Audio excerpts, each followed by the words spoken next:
Hello friends, welcome to our YouTube channel आसान राह for you। ओम नमः शिवाय। नमस्कार दोस्तों, आज हम बात करेंगे अहोई अष्टमी पूजा के दिन तारों को अर्घ देने का समय क्या रहेगा, व्रत कब खोला जाएगा, पारण कब करें और साथ ही जानेंगे बायना किसे दें। इसलिए वीडियो के साथ अंत तक बने रहें। दोस्तों, अहोई अष्टमी का व्रत हर साल कार्तिक कृष्ण पक्ष की अष्टमी तिथि को रखा जाता है। महिलाएं इस व्रत को संतान की दीर्घायु और सुखी जीवन की कामना से रखती हैं। दोस्तों, इस व्रत को निर्जल रखा जाता है। सायंकाल तारे दिखाई देने के समय अहोई माता का पूजन करने के बाद तारों को अर्घ देकर व्रत का पालन किया जाता है। दोस्तों, इस साल अहोई अष्टमी का व्रत 24 अक्टूबर दिन गुरुवार को रखा जाएगा। इस साल यह व्रत बहुत ही खास गुरु पुष्य योग में आ रहा है। दोस्तों, इस योग में की गई पूजा बहुत ही शुभ होती है। तो चलिए जानते हैं अहोई अष्टमी पूजा के दिन तारों को अर्घ देने का समय, व्रत कब खोलें, पारण कब करें और साथ ही जानेंगे बायना किसे दें। अब जान लेते हैं अहोई अष्टमी शुभ मुहूर्त के बारे में। दोस्तों, अहोई अष्टमी व्रत तिथि होगी 24 अक्टूबर 2024 दिन गुरुवार को।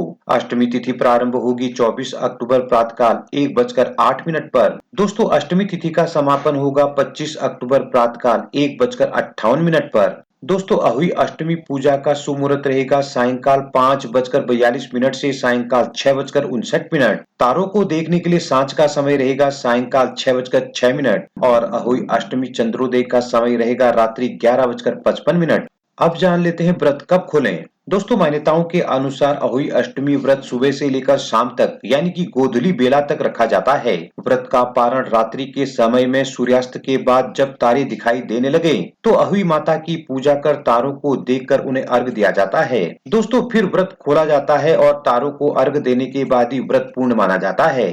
अब जान लेते हैं अहोई अष्टमी का पारण कब करें और इसकी विधि क्या रहेगी। दोस्तों, जो माताएं तारों को देखने के बाद पारण करती हैं, वे सायंकाल 6:06 के बाद तारों को अर्घ देकर पारण कर सकती हैं और वहीं जो माताएं चंद्रमा को जल अर्पित करने के बाद पारण करती हैं, वे रात 11:55 के बाद पारण कर सकती हैं। दोस्तों, पारण करते समय सबसे पहले जल और गुड़ का सेवन कर पारण करना चाहिए। इस व्रत में मीठी और लाल रंग की चीज से व्रत का पारण करना शुभ माना जाता है। इसके बाद आपको बनाए हुए सात्विक भोजन को भी खाना चाहिए। अब जान लेते हैं अहोई अष्टमी नियम के बारे में। दोस्तों, अहोई अष्टमी का व्रत निर्जल रखना चाहिए। इस व्रत में तारों को अर्घ तांबे के लोटे से न देकर पीतल के लोटे से ही देना चाहिए। दोस्तों, यह व्रत तारों को अर्घ देने के बाद ही खोला जाता है। अगर आप करवे से अर्घ देती हैं तो तारों को जल चढ़ाने या अर्घ देने के लिए नए करवे का प्रयोग नहीं करना चाहिए, बल्कि करवा चौथ के करवे का ही इस्तेमाल करना शुभ होता है।